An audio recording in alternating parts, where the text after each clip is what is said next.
Tècnica, explosivitat i destresa es posen a prova en 500 metres i poc més de 3 minuts.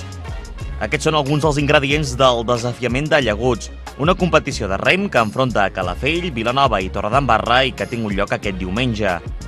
Aquesta ha estat una edició especial, ja que s'han celebrat 20 anys d'una prova que naixia després que els llaguts de Torredembarra despertessin l'esperit competitiu dels calafellencs. Ens els van deixar per fer nosaltres una carrera i ells també van vindre uns quants. I fent la carrera, quan vam acabar, els hi vam dir que nosaltres ens sentíem també molt forts perquè estàvem acostumats bastant a jugar amb el bot salvavides. Llavors els hi vam dir que els retàvem, els pelarem, exactament va ser aquesta la paraula, us pelarem. I llavors ells els hi van tocar l'honor, llavors ells me'n recordo que va dir si es dieu això, uns desafiem.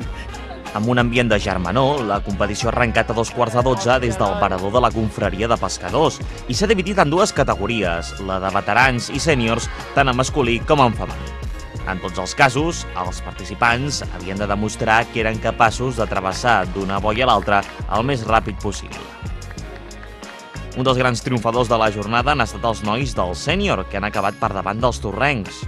Hem recuperat bé el segon tram i s'han posat davant i ja hem quedat primers. Feia molt de temps que les barcades masculines no guanyàvem, ara portem dues a la platja de Vilanova a Torredembarra i avui hem tornat a quedar primers. Per la seva banda, les noies del sènior no han pogut repetir en aquesta ocasió el triomf aconseguit fa poques setmanes en la prova de Torredembarra i han finalitzat terceres. Tot i així, han plantat cara a les seves adversàries, com explicava una de les seves components. I sí que hem tingut opcions, sempre n'hi ha, tots tenim opcions. L'únic que hi ha carreres que surten millor i carreres que no surten tan bé. I hi ha competicions que podem guanyar, competicions que no, però jo crec que el nivell està molt igualat entre tots. I pel que fa als veterans, tant nois com noies han quedat en una meritòria segona posició. A les noies, de fet, se'ls hi ha resistit la victòria per escassos metres i han acabat per darrere de les vilanovines, mentre que els nois no han pogut superar els torrencs. Ha sigut molt renyida, la veritat. Ha sigut una de les competicions complicada perquè veníem de les altres dues platges, de Torredembarra i de Vilanova, que havíem guanyat, i la veritat és que ens anaven seguint molt de prop i finalment per 2 metres escassos ens han guanyat Vilanova, però bueno, ha sigut molt intensa i estem totes molt contentes. Ha sigut una mica més dura que l'anterior de sèniors, hem sigut gairebé la mateixa tripulació i tot i així ens ha costat una mica, tot i que hem mirat de recuperar metros, han aguantat fins al final i bueno, ens hem marcat però no hem guanyat metros.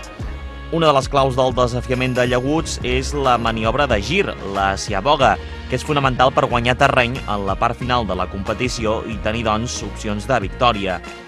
Si més no, aquí el temps és relatiu. Així ho assegura el president de l'entitat calafellenca, Enric Prat. No anem contra el crono, no anem a guanyar, jo dic de veritat.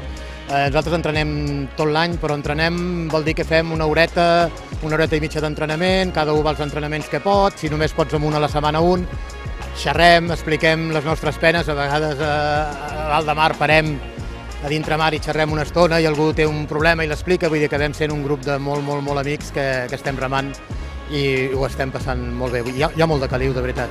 Tot i aquest vessant i esperit lúdic, sempre és important competir amb una embarcació en condicions.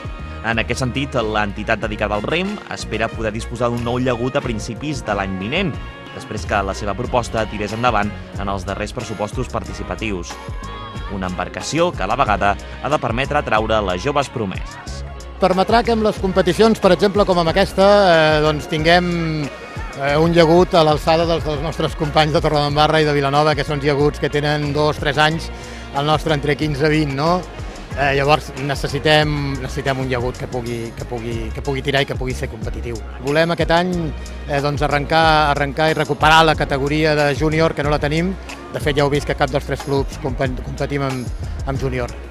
Per la seva banda, des de la regidoria d'Esports, han destacat el vessant aglutinador que té aquesta entitat esportiva. S'han fet sempre d'una manera continuada, que s'han fet amb una vocació d'apertura social, de que tothom tingui un lloc. Jo personalment he tingut l'orgull i la satisfacció de pertànyer i em sento encara que estic dintre d'aquesta associació perquè és una associació que és molt incloent, no? Molt inclusiva. I crec que això és molt maco, que els clubs siguin inclusius per a les dones, la canalla, la gent de totes les edats, veterans, i en aquest sentit crec que podem estar molt orgullosos que una població de mar doncs tingui aquest tipus de club inclusiu, social, d'esport, d'amabilitat. Crec que podem estar tots molt contents avui.